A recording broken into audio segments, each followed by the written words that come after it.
날씨가 진짜 연일 푹푹 찝니다. 그죠? 조금 전에 밖에 나가보니까 그냥 훅 뜨는데, 참 따뜻하다. 그것은 겨울을 생각하면 따뜻해요. 그죠? 오늘 제목이 그물 비유. 잘 아십니다. 여러분, 그물. 투망치는 그물도 있고 많은 그물도 있습니다. 오늘 본문에는 그물 비유를 통해서 천국을 말씀하고 있습니다. 하나님의 나라는 이와 같으니 하심으로써 하늘의 이치를 땅의 이치로 설명하시는 것입니다. 우리가 보지 못한 세계를 보는 세계를 말씀하십니다. 우리가 생각할 수도 없었던 세계를 일상생활에서 말하고 생각하며 경험하는 것으로 이야기합니다. 우리는 여기서 예수님의 지혜를 배우기도 하고 예수님의 교육 방법을 배우기도 하며 예수님의 통찰력을 배우기도 합니다. 따라서 우리들은 예수님처럼 바닷가에서 그물을 보든 진주를 보든 그 무엇을 보든지 간에 천국은 이와 같으니 라는 진리를 순간순간 깨달을 수만 있다면 얼마나 좋을까 하는 생각을 하게 됩니다. 언제 어디서나 영적인 감각과 영적인 지식, 영적인 안목을 가질 수 있다면 그의 삶에는 하늘나라이며 동시에 실패함이 없을 것입니다. 오늘 주신 예수님의 비유는 아마도 갈릴리 바닷가에서 어부들이 그물을 치며 끌어올리는 모습을 직접 보시면서 하신 말씀입니다.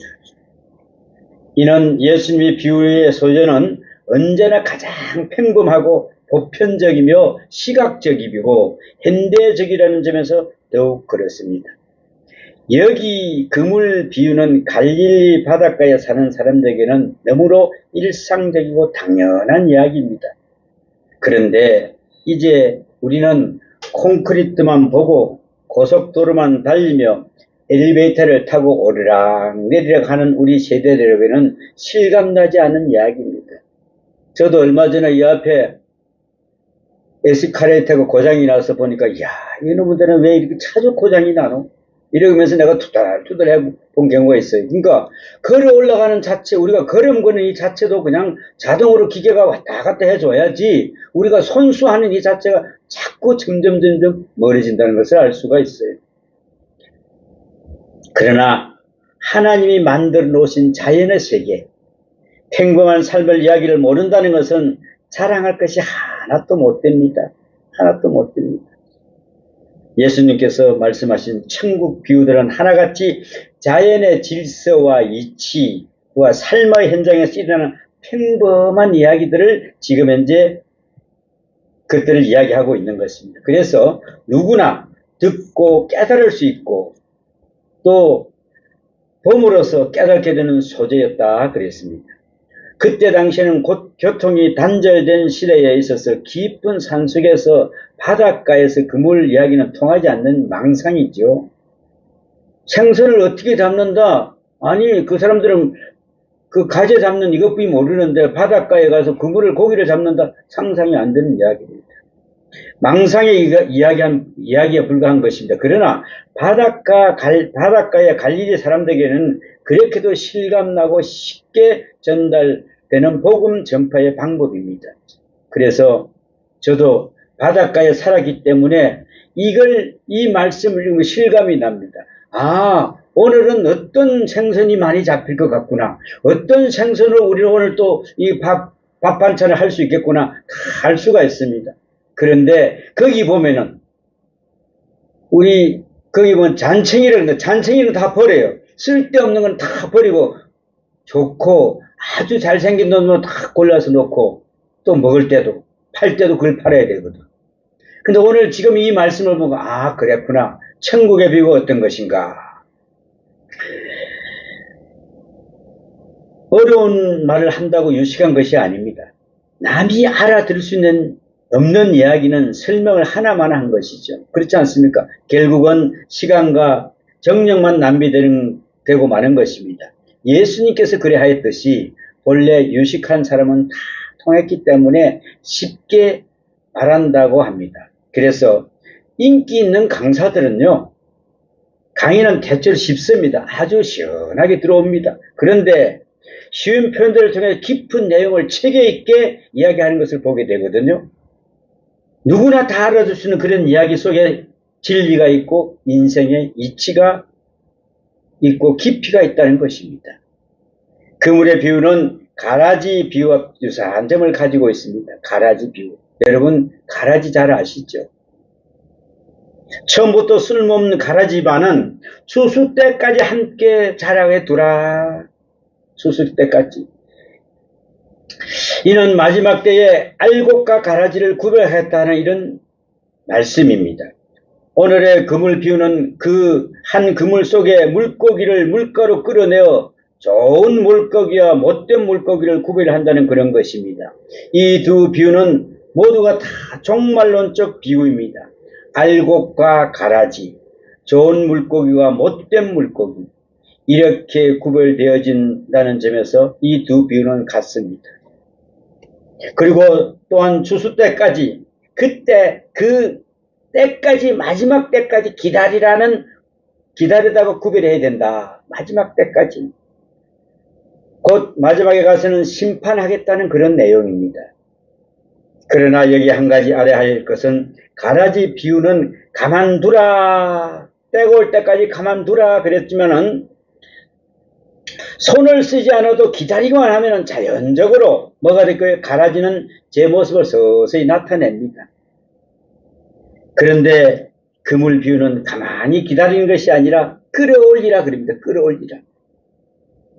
그리고 구별하는 것입니다. 이렇게 본다면은 가라지 비유는 소극적이며 그물 비유는 바로 적극적입니다. 적극적입니다. 그래서 하나님 편에 신이 그물을 치고 잡아 끌어당기고 심판하는 그런 것입니다. 자, 이는 심판이 좀 더 강권적이고 급하게 이루어지는 것을 알 수가 있습니다. 가라지 비유는 그래 그때까지 가서 추수 때 우리가 거두자 그랬는데 여기서는 그물을 끌어올려서 그 안에 좋은 것과 나쁜 것을 바로 거기서 골라보자는 것입니다. 그러면 우리는 한 그물에 쌓인 사람인데 여기에 좋은 사람 안 좋은 사람이 있다는 것입니다. 그물을 던지는 장면은 갈릴리 호숫가에 둘러싸고 있는 지방에서는 아주 흔한 풍경이 있죠.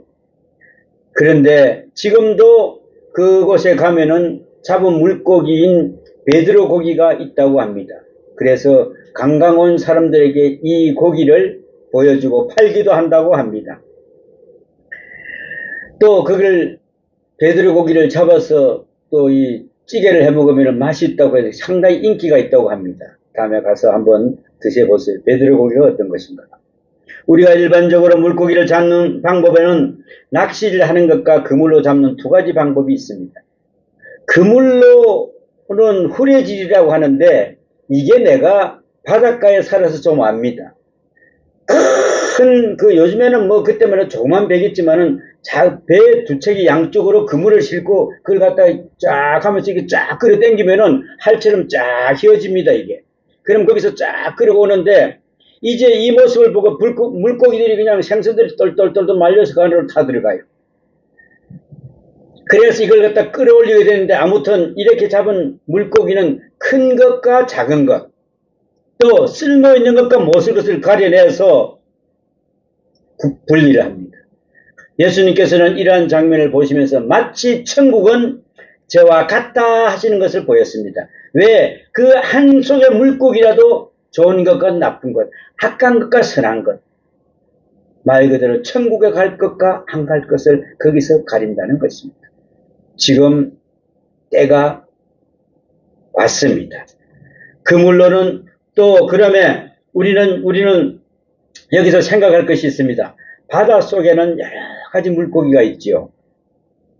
마음대로 헤엄치고 자유롭게 헤엄치고 다니는 그런 물고기들이 있습니다. 그러나 일단 그물을 치고 나면은 그 그물 속에 든 물고기는 이제 세계가 좁아지기 시작합니다. 그죠? 잡아당기면 당길수록 좁아지다가 결국은 자기의 세계인 물의 세계는 없어지고 무태 세계로 끌어올려지는 모습을 봅니다. 이제 자기 모습이 드러나지요. 그러다가 마침내는 얼굴 그대로 나타내놓고는 심판을 받게 된다 그랬습니다. 자, 이것이 바로 기독교의 역사관입니다.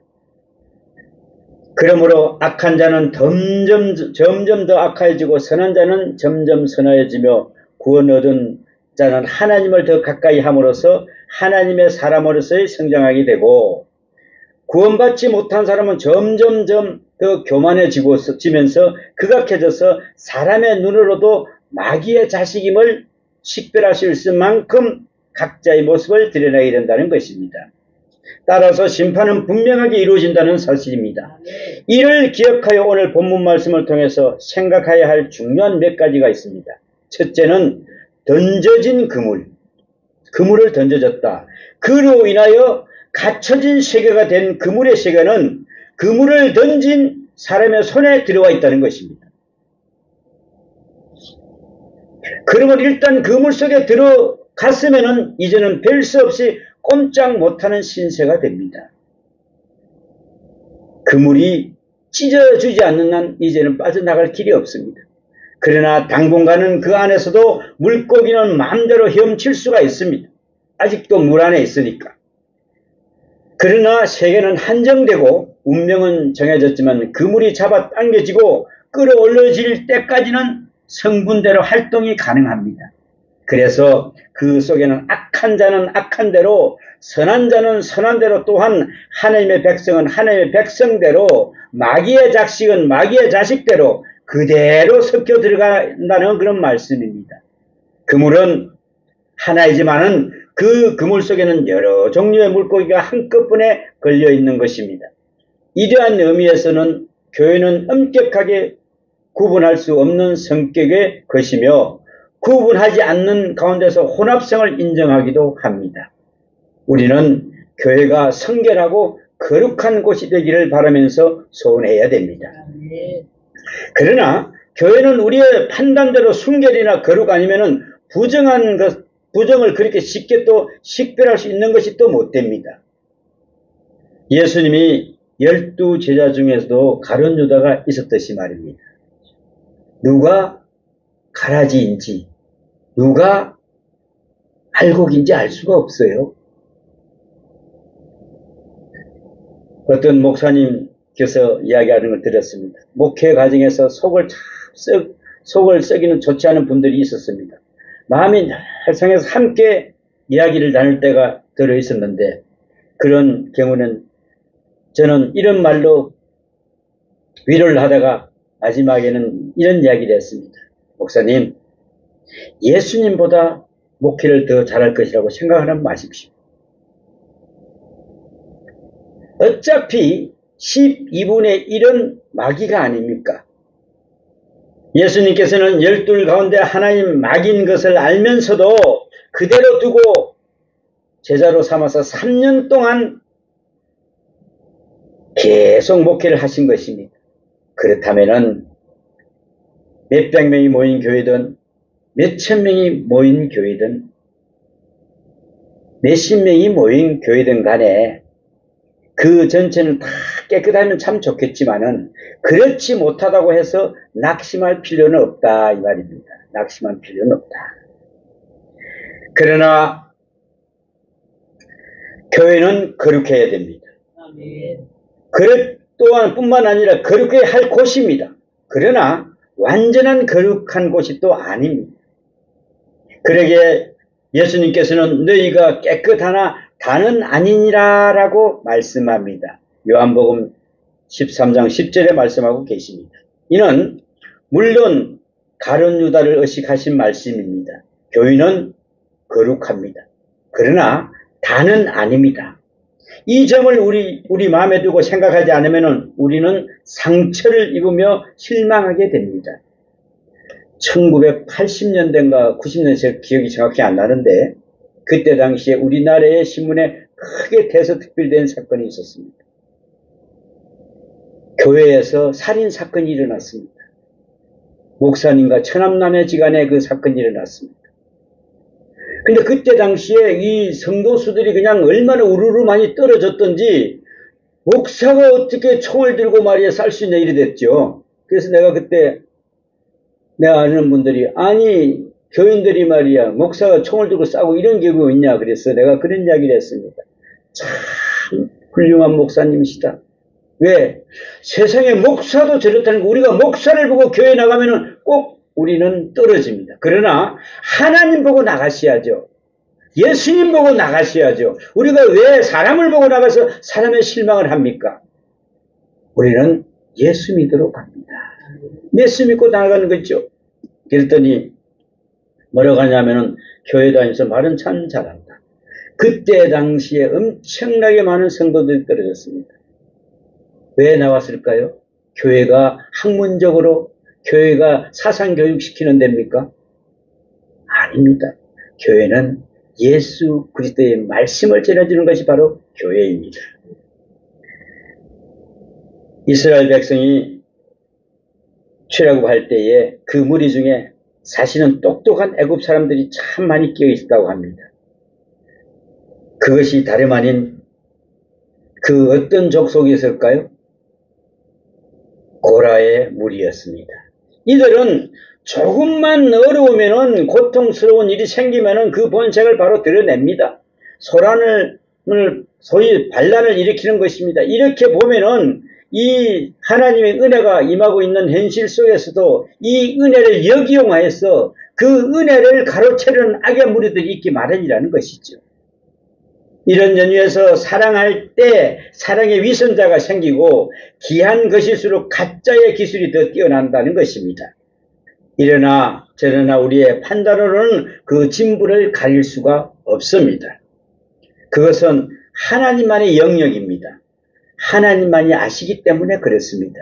그걸 가지고 네가 올리 내가 올리 살 일이 하나도 없습니다. 우리는 가끔 가다가 사람인데 하나님 영역에 들어서 하나님이 행세를 할 때가 있습니다. 이거 하지 말아야 됩니다.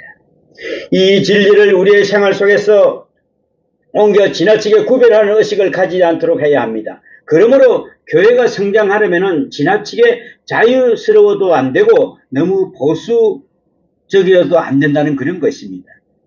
이것은 통계적으로 증명된 진리입니다.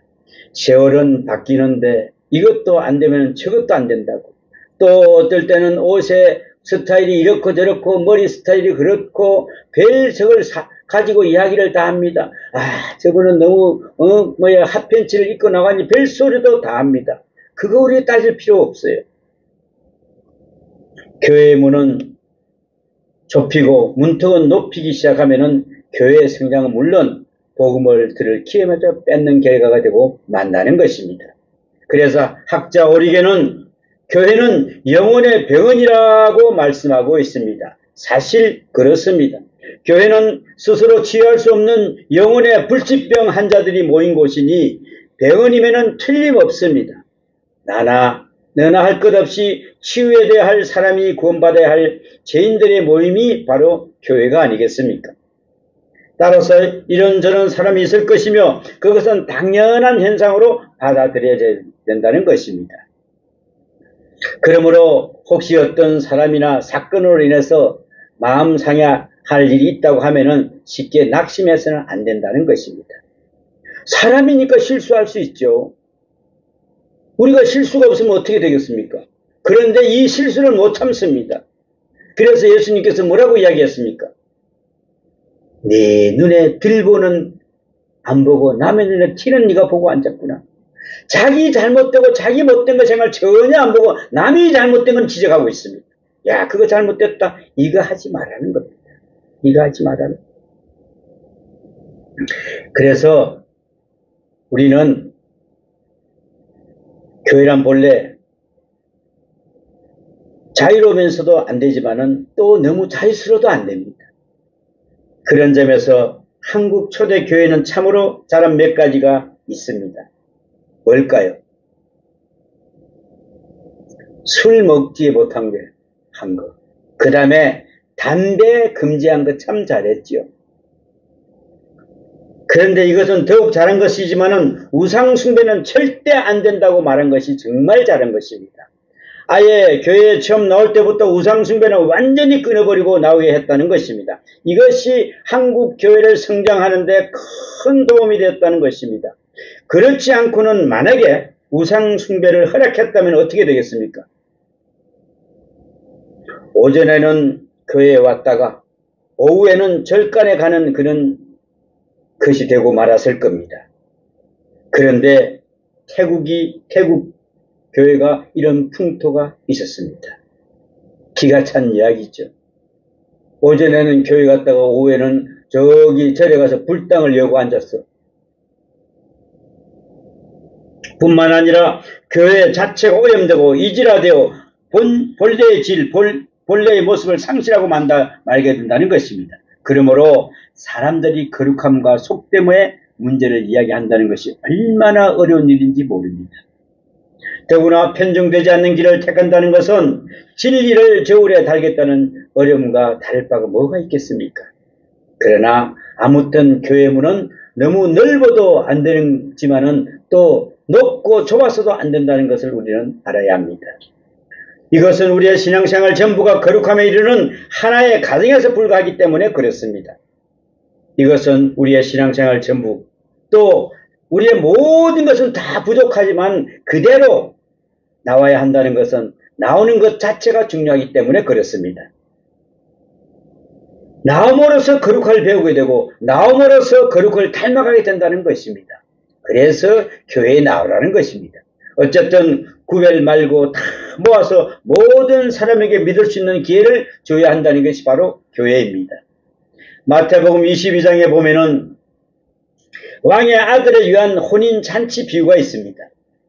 여기에서 왕은 종들에게 명령을 합니다. 사거리에 나가서 만나는 사람이면 모든 걸 다 누구든지 데리고 오라고 합니다. 그가 술주전뱅이거나 불고자이거나 악한 사람이거나 선한 사람이거나 가리지 말고 다 데려오라고 합니다. 그리고 이 잔치 자리를 채우라 그랬습니다. 본래 잔치집에는 손님이 많아야 앉을 자리가 없고 음식이 모자랄 정도가 돼야 그 잔치한다고 하지요. 그래야 자랑스러운 잔치가 되는 것입니다. 그렇지 못하고 빈자리가 많아서 음식이 남아 돌아가면은 이는 정말 부끄러운 잔치가 되고 마는 것이죠. 그렇지 않습니까? 이 잔치를 베푼 주인의 왕은 딱 한 가지 이야기합니다. 뭐라고 이야기를 합니까? 예복을 입어라. 단 한 해 저고 예복을 입어라 제시합니다. 아무것도 와서 다 먹고 모든 걸 다 먹었더니 처달달지만 그러나 예복은 입어라. 예복이 무엇입니까? 예복은 예수의 이름을 예복을 입으라는 것입니다. 이 예복만 입고 있으면 내가 너를 탓하지 않다. 그곳에 보니까 예복 안 입는 사람을 뭐라 그랬습니까? 끌어내어 버리라고 했지 않습니까, 여러분? 다음 두 번째로 생각하게 된 것은 이제 심판 때가 왔습니다. 지금의 활동이 자유롭다고 이대로 내버려 두는 것이 아닙니다. 점점 그 범위를 좁혔다가 마지막에 가서는 끌어내어 양과 염소의 비유에서처럼 종말적 심판이 있다는 말씀입니다. 종말적으로 우리는 하나님의 심판대 앞에 서게 되어 있으며 거기에서 어느 편으로든지 분명히 갈라질 것입니다. 양과 염소, 진실과 거짓, 하나님의 자녀와 마귀의 자녀, 이렇게 분명히 구분되어지는 종말적 심판을 우리는 믿습니다. 그런데 거기까지 이르기 전에 또 하나의 현재적인 심판이 있습니다.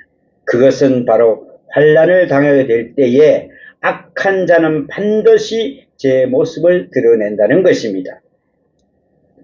한국교회사의 그 건의자이신 백낙준 박사의 말에 의하면 한국교회가 처음 시작할 때에는 개화교와 기독교인이 있었다는 것입니다. 개화교인과 기독교인이 있었다는 것입니다. 그런데 일제하에서 150인 사건으로 핍박을 받게 되자 개화교인들은 모두 다 세상 속으로 다 돌아가고 기독교인만 남더라는 것입니다. 여러분, 예수 믿을 때 핍박당하면은 나도 예수 안 믿고 말지까지 내가 왜 예수 믿어 한다는 것이죠. 응? 정말 여러분 오늘 지금 총을 딱 갖다 들여대놓고 예수 믿으면 당신들을 죽일 것이다 하면은 내 예수 안 믿을 테니까 그만 두시오라고 하지 않겠습니까? 우리 한국 역사의 최고의 그 장로의 오르가 바로 일본 시대 때에 주기철 목사를 제명시킨 사건입니다. 나는 신사참배 안 하겠다고 하니까 당신은 총회의 법을 어겼으니 목사 제명을 시켰어요. 참 기가 찬 일이죠. 이렇게 핍박당합니다. 고통이 생기는 날에는 가짜가 다 도망가고 만다는 것입니다. 그래서 교회는 언제든지 핍박이 있는 환란의 때에는 질적으로 성장하게 되고 편안할 때는 양적인 성장을 가져오기 마련이다. 그랬습니다.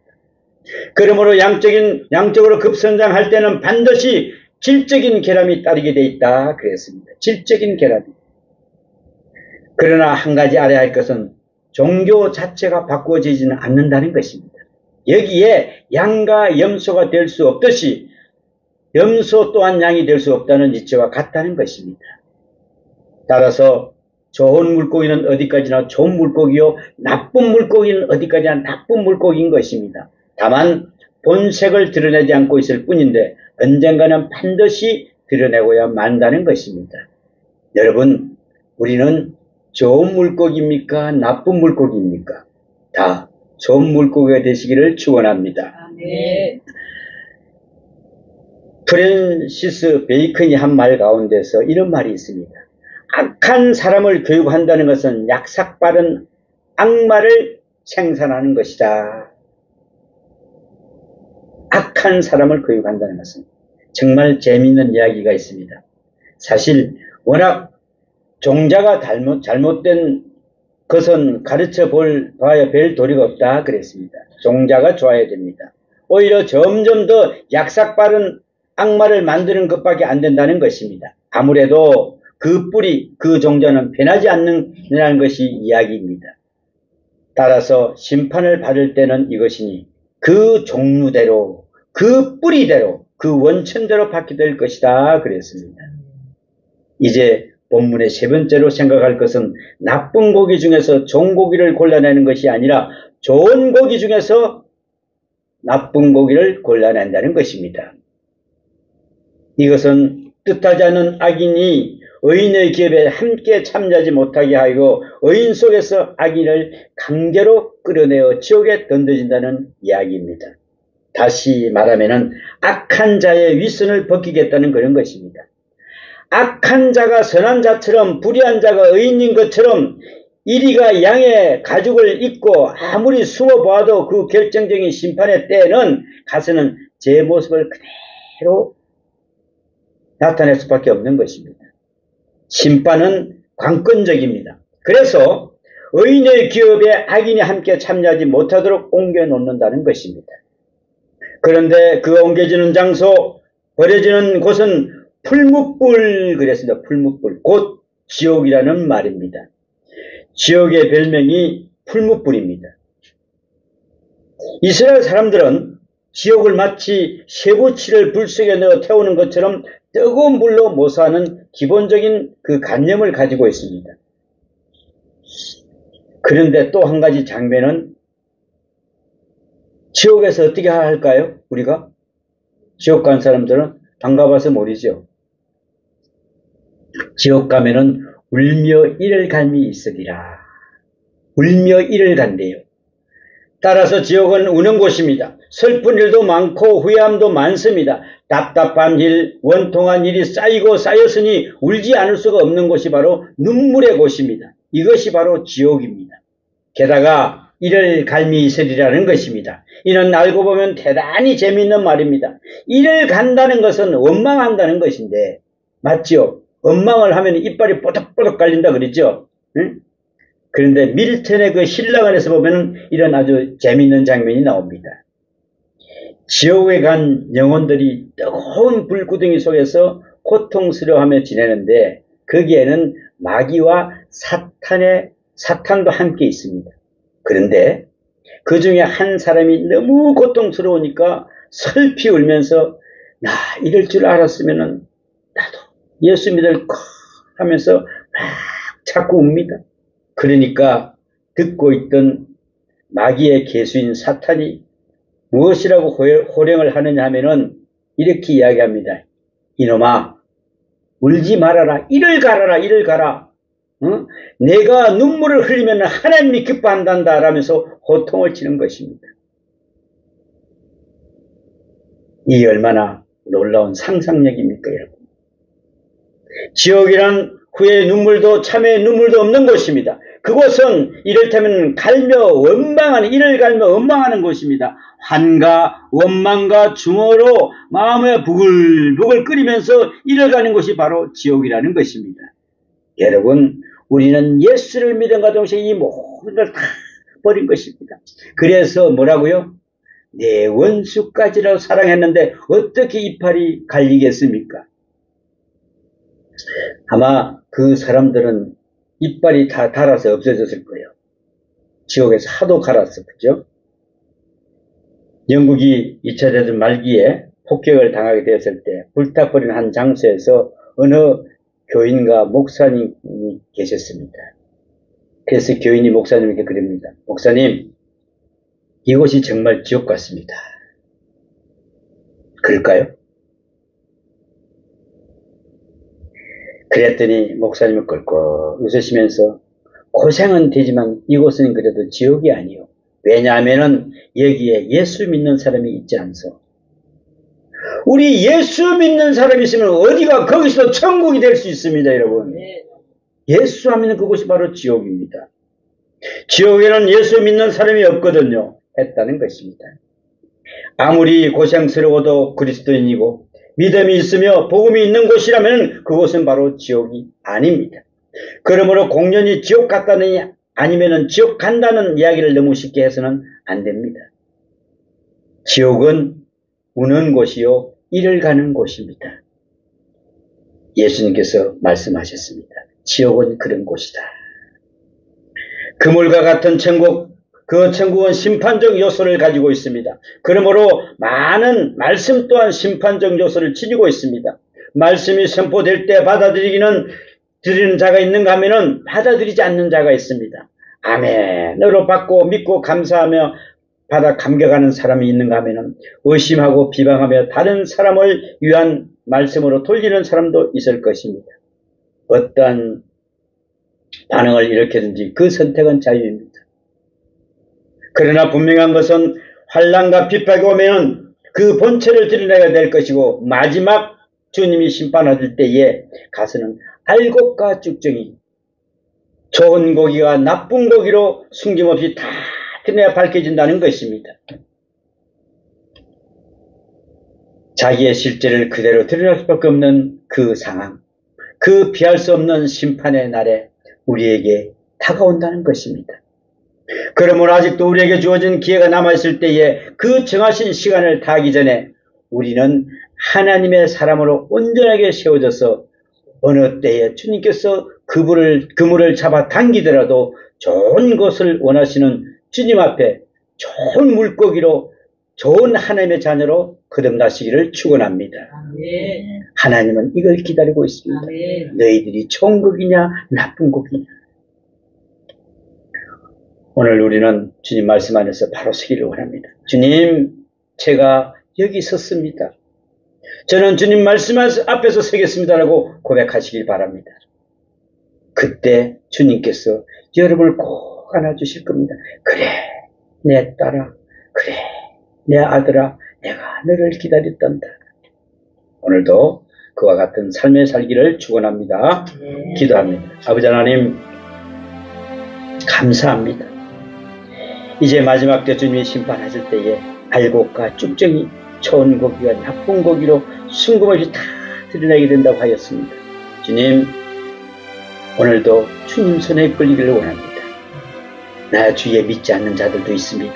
그들이 예수 믿고 정말 지옥에 가서 이를 갈며 슬피우는 그런 것이 아니라 주님 은혜 안에서 천국에 이르러서 주님과 아름다운 동행으로 복된 삶이 되기를 도와주는 시간 되게 하여 주시옵소서. 주여 그들을 불쌍히 해주옵소서라고 고백하게 하여 주시옵소서. 오늘도 이 말씀을 들고 우리가 살아갈 때에 부족함이 없도록 채워줄 줄 믿사옵고 우리를 구원하신 예수님 이름으로 기도하옵나이다. 아멘.